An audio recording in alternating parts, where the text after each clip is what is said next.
eager to cash in on the luxury SUV/coupe segment currently dominated by rivals BMW and Mercedes-Benz. Audi has revealed the Q8 Concept, portending a future production Q8 that will come to market in 2018. The Bombay Blue crossover show car portrays the greatest evolution of Audi's current design language in years, with a gaping maw that makes it look like no other vehicle currently produced by the German brand, as well as frameless windows to give it more of a proper four-door coupe feel.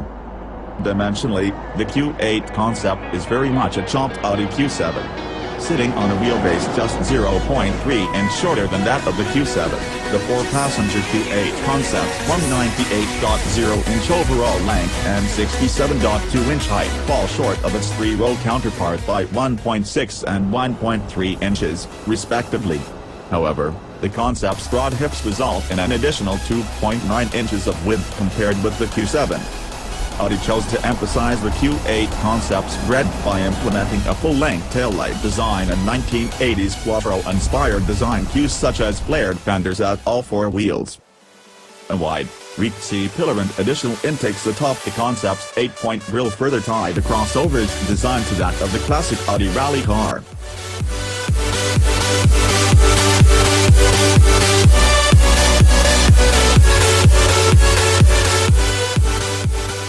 One size fits all. Underneath the dramatic new sheet metal is a version of the same global architecture luxury L platform used in the LC, although the wheelbase is stretched by 10 inches for duty in the four-door.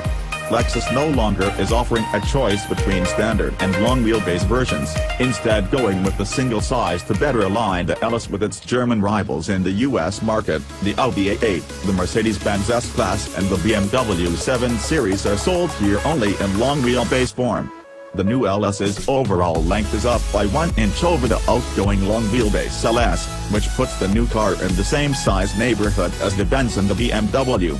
And the car is lower and wider now, which is said to impart it with a lower center of gravity for improved handling and responses.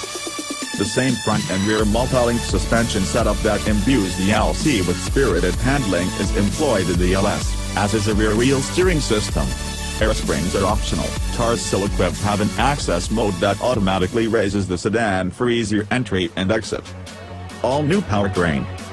For now, Lexus is showing only the LS500 model, which uses an all-new, twin-turbocharged, direct-injected 3.5-liter V6.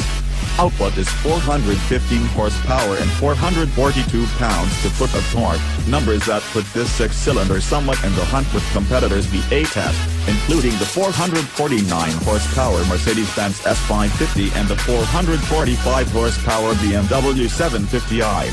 It mates with a 9-supplied 10-speed automatic transmission, with rear-wheel drive standard and all-wheel drive optional.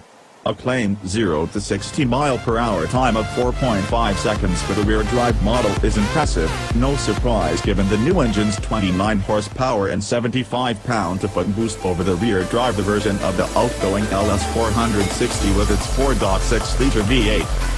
A hybrid model could join the lineup later on, although Lexus isn't releasing any details yet. It likely will use the same multi-stage hybrid setup from the LC500H. There's also no mention of an F-Sport trim level for the new LS, although we suspect it will be added sooner rather than later.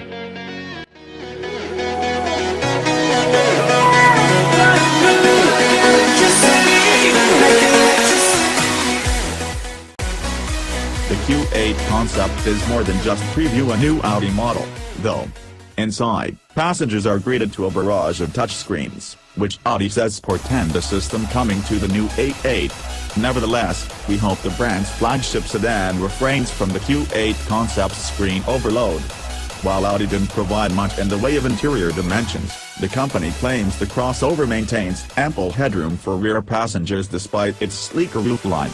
Unfortunately, the same can't be said for cargo volume, which, at 22 cubic feet, is 16 cubic feet less than the Q7 affords behind its second row, not to mention 5 cubic feet less than the similarly sized and styled BMW X6. Underhood sits a 333 horsepower turbocharged 3.0-liter V6 and a 134 horsepower motor integrated within the crossover's 8-speed automatic transmission. Together, the hybrid powertrain makes a total of approximately 443 horsepower and 516 pounds-to-foot of torque, enough oomph to push the crossover from 0 to 62 miles per hour in 5.4 seconds and onto a governed top speed of 155 miles per hour. Meanwhile, a rear-mounted lithium-ion battery pack is good for 37 miles of all-electric driving range and can be charged in approximately 2.5 hours when plugged into a 240-volt, 30-amp outlet. Amazingly, Audi refrained from adding any note for the self-driving tech to the car. Still, we're told the production Q8 likely will offer such features, as the crossover's front end is designed to accommodate the technology behind its grille and bumper cover.